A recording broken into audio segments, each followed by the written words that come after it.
Welcome back, everyone. Great to have you here. I'm Dr. Stephen Cabral, board certified doctor of naturopathy, looking forward to getting into the new 16-8 intermittent fasting meal timing formula. Now, although I wrote new, it's really new to what we'll say is modern science. But in Ayurvedic medicine, they've been teaching 16-8 intermittent fasting for thousands of years. And if you've seen my video on the different body types, and you know a little bit about Ayurvedic medicine, you know that one body type, the Kapha body type or the endomorphic body type, gets the biggest benefit out of the 16-8, where the Vata body type does much better with a 12-hour intermittent fast, and more, maybe the Pitta more of a 14-hour. So remember, it always is about bioindividuality. It's making sure that you actually need that longer fast on a daily basis. I'm not talking about longer fast once a week or once a quarter, but on a daily basis, matching the right intermittent fast for you. Many more videos on that as well.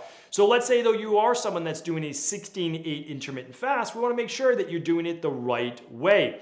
Also, check out my video where I talked about should you be skipping breakfast or should you be skipping dinner, because one of those meals is much more important than the other.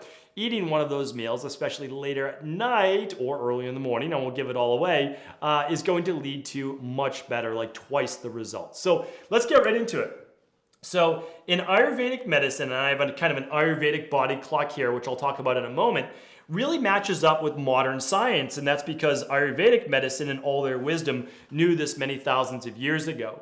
But if we go back again to the normal human rhythm, we're looking at the waking hours between about 6 to 10 or so. Again, you can come up with your own 16-hour window or so for when you are awake, but you just want to make sure that you know that the cortisol levels, right, are spiking here, stress hormones, and that you know that food and some carbohydrates actually decrease that stress response. That may not be a bad thing. That's why we need to look at potentially eating some food first thing in the morning and then making sure not too late at night when our bodies are meant to be winding down.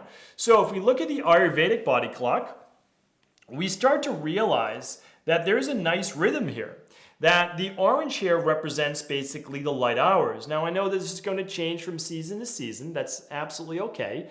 And it is actually okay to eat a little bit later during those summer hours where it's a little bit lighter out longer. However, if we're trying to keep it to the 16-8, we want to block off 16 hours of the day when we're not eating and 8 hours where we are, right? So Ayurveda says this. For the Kapha body type, the endomorphic body type, and again, we teach this in our Fatlocity system.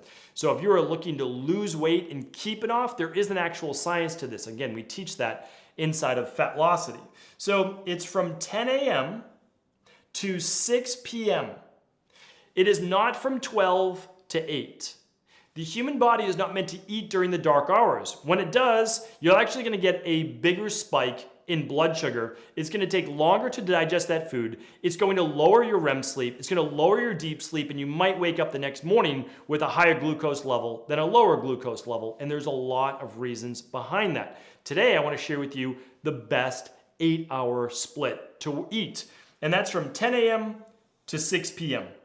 So we've got 2 hours till noon, and then we've got 6 more. We've got our 8 hours. Okay, so let's say you wake at 6. Well, then of course you're not going to eat during these daylight hours.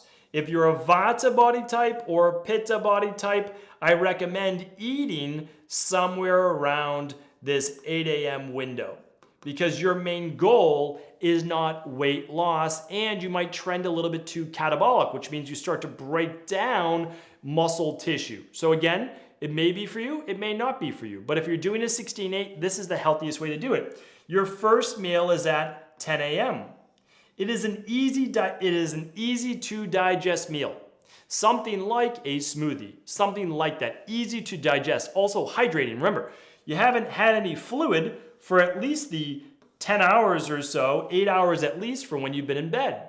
So you need to hydrate that body. Really, really important. And coffee, you can have some coffee if you'd like. You can have some green tea, but that is not your hydrating fluid that your body really needs. So first meal, your largest meal for the day, I put right around 1:30 p.m. Strongest digestion is going to be right around here, 12 to 2, 11 to 2, okay? So if we're trying to get some space here, we've got 3.5 hours after your smoothie, right? Easy to digest. And then we have what? From 1:30 to 5:30, 4 hours. So now we have plenty of time between these meals in order to allow for a normal rise in just a little bit of blood sugar, and then for it to fall back, keep tapping into body fat, come back up, tap into body fat. But we finish the last meal from 5:30 to 6. At 6 p.m., we are done for the day. We are then fasting 12 hours, and then another 4 hours till 10.